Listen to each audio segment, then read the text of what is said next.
Hello guys, లేచి అతి కష్టం మీద కాలేజ్కి వెళ్ళేసరికి ఫస్ట్ క్లాస్ అయిపోయింది. సెకండ్ క్లాస్ కైనా వెళ్దామని స్టార్ట్ అయిపోయా. పోనీ అంత డెడికేటెడ్గా క్లాస్కి వచ్చి చదువుతామా అంటే లేదు. ఇది మా ఫ్రెండ్ చూడండి, నా బొమ్మ వేస్తానని హెయిర్ మాత్రం నాదేసి బొమ్మ ఎవరిదో వేసింది. మేడం అక్కడ అంత డెడికేటెడ్గా క్లాస్ చెప్తుంటే కనీసం వినట్లేదు. ఈ ర్యాండమ్ వేరియబుల్స్ అనే సబ్జెక్ట్ అసలు థియరీయా లేకపోతే మ్యాథ్సా? లెక్కలకి నాకు చాలా దూరం, నేను వెళ్ళొస్తాను. ఇందాక మీరు చూసిన ఆర్టిస్ట్ గారు ఈవిడేనండి. మార్నింగ్ సెషన్ క్లాసెస్ అన్ని ఫినిష్ చేసుకొని హాస్టల్కి అయితే రిటర్న్ అయిపోయాం. మెస్ చేసి మళ్ళీ ఒక గంట క్లాస్ ఉంది, మళ్ళీ దానికి వెళ్ళాలి. హాస్టల్ ఎంట్రన్స్లోకి రాగానే ఏదో వింతగా కనిపించింది. ఏంటా అని అబ్జర్వ్ చేస్తే కాసేపటికి అర్థమైంది. మీకు అర్థమైతే కామెంట్ చేయండి.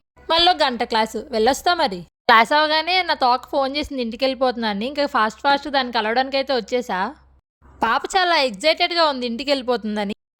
బాగా ఎక్సైట్మెంట్ ఫీల్ అవుతుంది. మా రిలేటివ్స్ వాళ్ళ పాప ఇది కలిసి కార్లో వెళ్ళిపోతున్నారు. Bye bye.